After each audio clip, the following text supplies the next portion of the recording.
and you want to sit down with me before you hand it in to make sure it has what it needs, that's perfect.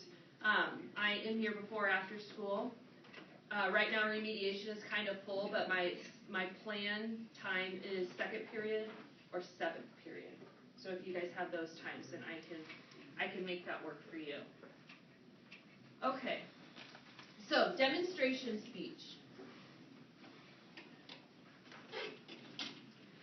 When I taught speech class full time, that was when we were still in trimesters, and I would do a demonstration speech, and I really liked it. It was a lot of fun.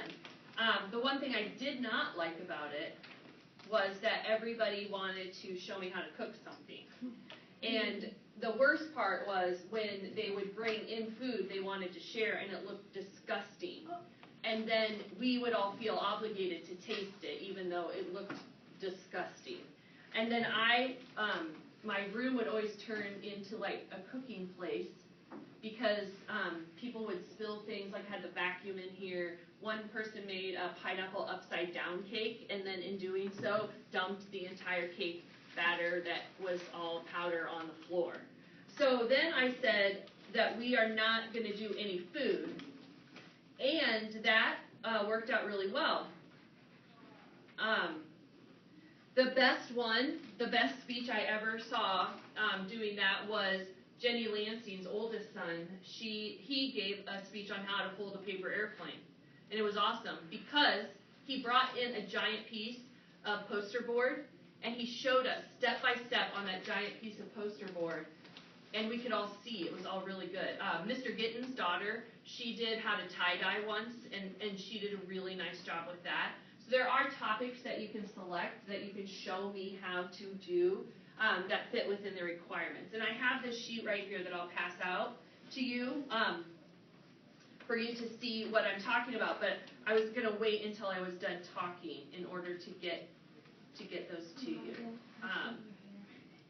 So you can start thinking about what are some things that I really know how to do well, and what can I show the class? What can I show the class that I could do in my sleep?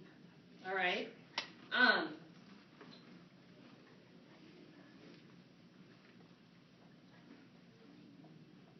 Okay, this must be that one. All right, so first we have the standards up at the top. The 3 standards that we're looking at is present information in a clear, concise way. The second one is make use of digital media, and then you'll be using a PowerPoint. And then the last one is participate in public performances. Okay? So we're looking at, can you get the information to us in a clear way? Can you stand up here? Can you use a PowerPoint effectively? So, speaking order, what we will do is we will draw numbers in here, or if you want to volunteer, that's fine. But we will determine in advance the speaking order. So I don't know when we're going to start speeches, but let's say we decide that next week, Thursday, is when we're going to start demonstration speeches. Everyone will have a random opportunity to go first, and then we will determine the speaking order. So on Thursday, person number 1, it's their turn to go. However, if 4 people are absent, then that means the rest of you are going to have to go, because we are not just going to stop class because those people are gone. So if you draw your number 9, you might have to speak second if there are only 2 people in class that day, is what I'm trying to say. So the speaking order works great until people aren't here. And then how it works is that when you return to class, so if we start next week, Thursday, you come back to class on Monday, then your speech is due the day you return. So if our speeches are due on Thursday, but you don't come back to class until a full week later on Thursday, your speech is due on Thursday. All right? The reason for that is that I don't know why you were gone, and that's fine that you were absent. That's your deal. However, we need to get those speeches done. And you have to give the speech in here to this audience just like everybody else did. Okay? I think, for me, I like to know the order. And so that's why I always assign numbers. I could just say everybody has to be ready on Thursday, and we probably more than likely will get through everyone. But that way, you don't have any clue as to when you're going. So at least I can give you the peace of mind of knowing, well, I'm third, which really could mean first, or it could mean second. You know what I mean? Just depending on people being here. All right. So you're going to select a topic, a how-to topic. So it could be how to do something, how to play something. It could be something physical, like how to play basketball. It could be something mental, like how to study for a test. Whatever you select, you need to have those things, all of those props that go along with it.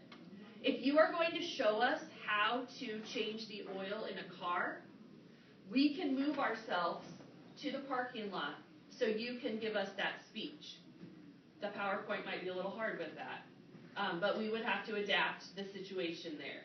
Or are you going to show us how to change the oil in the car with pictures and just like you have the other things that you need, like you have the oil and the funnel and the screwdriver. I don't know how to do it. Anyway, you have all of those things here, but you're showing us via pictures, okay? So if your speech requires things, you have to have ready access to those things. On Monday, I'm going to give you an example of a demonstration speech on how to create a scrapbook page. And so I have all of those supplies. I'm going to bring them in. I will show them. I will model for you what that is like. I can't do it today because I don't have those things with me. Okay? So you need to have the materials that go along with it.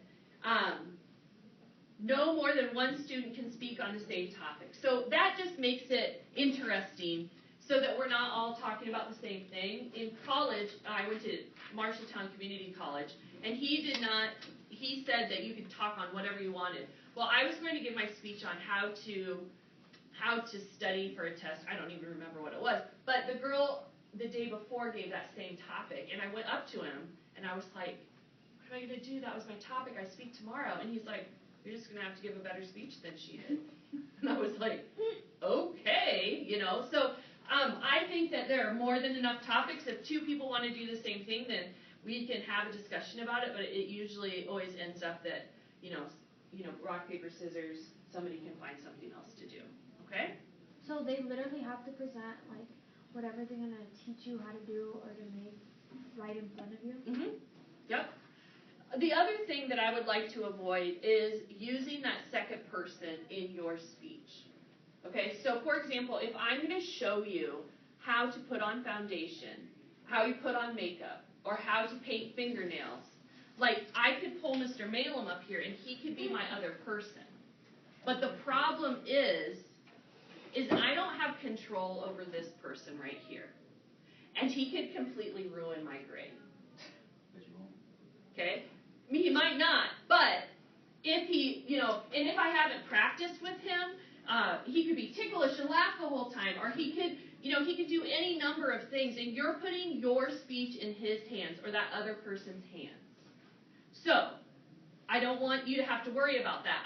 People have given speeches on how to apply any number of things only using the board or the video screen. You can have a picture of a giant eyelid, and you can still show me how to do that using the technology that you have. Is there a certain time limit? I think that I wrote on here 3 to 5. However,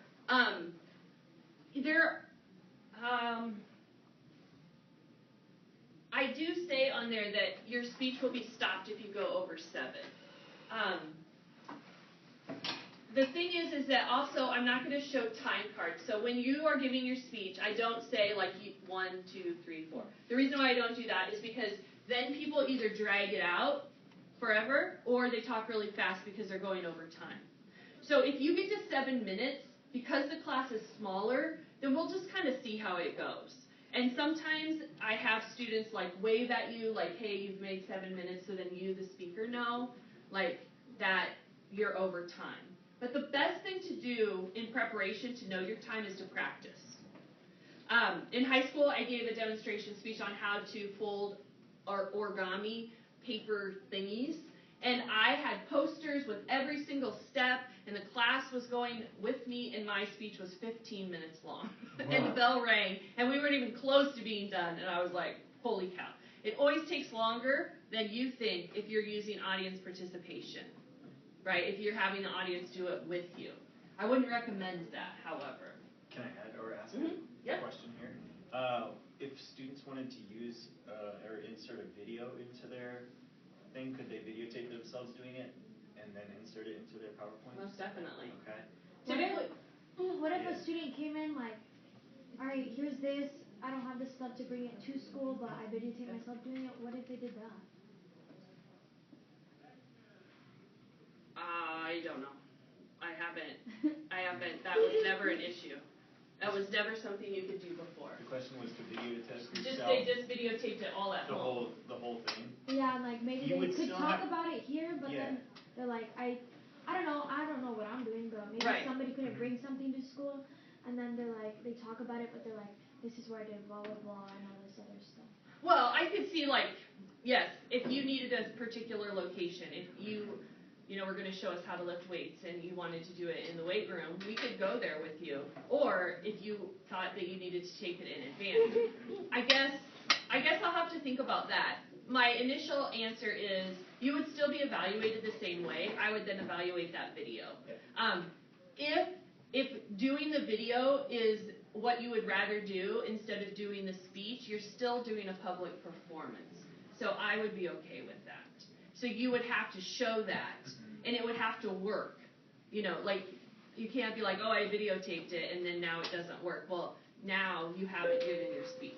You still have to come up here and click through your slides and explain, and then be like, now we're watching this video. Yeah, I guess that's fine. That's no big deal. First thing she said when we were doing the speech thing, I was like, how to get to a certain level of video. Because I'm always on Google I don't know how to get through this part. Justin Cummings, please come to the office. Yes, I'm finished, or just... Yes. You can hit yes, and then we can put the two videos together. Okay. It's kind of, if today everyone's here. Right. So But they may want to go back and